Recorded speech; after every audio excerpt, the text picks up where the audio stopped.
I just finished reading Radical Candor by Kim Scott, and I have to be honest with you. I've been thinking about real estate and how it relates to this book for days now, because the thing that Kim Scott is really talking about is the exact reason some agents build these incredible businesses with loyal clients that stay with them for decades, and why others will stay stuck year after year wondering why nothing's sticking, why they're not moving things forward.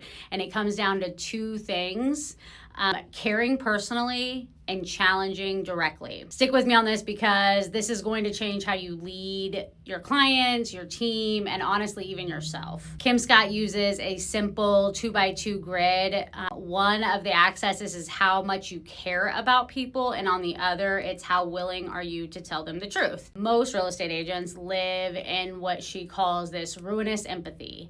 And if that sounds familiar, it's like when your sellers want to list for $50,000 over market and you know it's wrong, but you don't want to lose the listing. So you say, let's try it and see. And 6 weeks later, 2 price reductions and your client's demoralized and the house sells less than what you would have priced it at on day one. You're having that ruinous empathy. You care about the relationship so much that you refuse to have honest conversations with your clients, and it actually ends up hurting them. Then there's obnoxious aggression, and that's the agent who tells the client exactly what they think, but without any warmth, without any relationship or trust behind it. Your house is overpriced, take it or leave it. Technically, it is honest, but you've just torched the trust with that client. The goal, and what Kim Scott calls radical candor, is both caring deeply about your clients and having the courage to tell them what they need to hear. Here's what caring personally actually looks like in this business.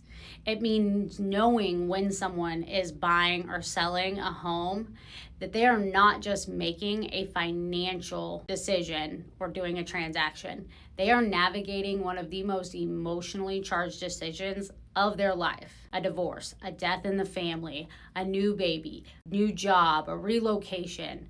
There is always a story behind the sign. The agents who build 20-year careers, the ones with the referral businesses so strong that they could never have to pick up the phone again, those agents, they know their clients. Not just know their budget and their timeline, but they know what keeps them up at night. They know what they're really afraid of. And a lot of people will say that's soft. That's not soft. That's strategy, because when a client knows you genuinely care about their outcome and not just your commission, they trust you. And when they trust you, they'll actually listen when you tell them something that they don't want to hear. This is the hard part, and honestly, this is where most agents fail. We are in an industry that is conditioned to say yes. Yes, we can list at that price. Yes, that is a great neighborhood. Yes, I can go show at 7 p.m. instead of have dinner. Yes, that's perfect offer. Because we are afraid of conflict and we're afraid of losing the deal. But here's what Kim Scott taught me. The most caring thing you can do is tell the truth. When your buyers are about to overpay for a home because they fell in love with the kitchen, you have to say something. When your seller's home needs $15,000 in updates before it's ready to list, you have to say something. When your agent on your team is losing deals because they're too slow with follow-up, or their conversion isn't great because they're not saying the right thing, you have to say something.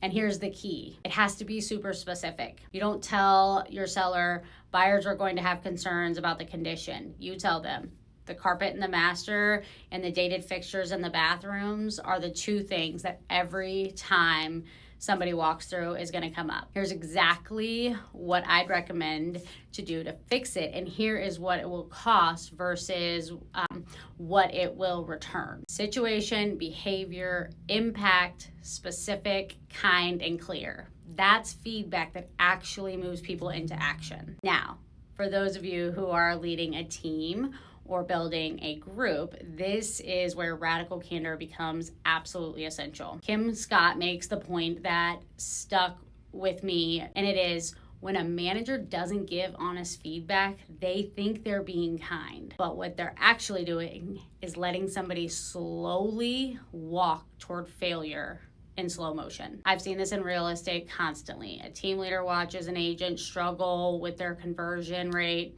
for 6 months. They coach around it. They hint at it. They send articles. They suggest a class. But they never just sit down and say, hey, I've been watching you generate lead follow-up, and here's exactly what I'm seeing. You're waiting too long for follow-up. You're saying this thing wrong. And here's how much that's costing you in your deals. That conversation done with care and done specifically and done promptly, that conversation changes careers. The agents who grew the fastest under my coaching weren't the ones who needed less feedback. They're the ones who could receive it and who trusted me enough to hear it because they knew it was coming from someone who genuinely wanted them to win. Build the trust first, then have hard conversations. Here's how I would put this into practice starting right now. Number 1, ask for feedback before you give it. Whether it's a client, a team member, or a transaction coordinator, ask, what's one thing I could do to do better to make this easier for you? Then actually listen, and you'll be shocked at what you hear back. Number 2, the next time you're tempted to go along with something that you know is wrong, pause. Whether it's an overpriced listing, a bad contract term, or a team member who's just coasting. Name it specifically, kindly, and promptly. Number 3, separate your care for the person from the critique of the behavior. Lead with relationship. I'm telling you this because I want you to win. I'm telling you this because I believe where you're headed. Then say the hard thing. That order matters. People really want to know that you care about them, and then how you can help. Real estate is a relationship business. We all know that. But the relationship without honesty, that's not really a relationship. That's just being polite. And politeness doesn't help your client get top dollar. It doesn't help your agent break through their plateau.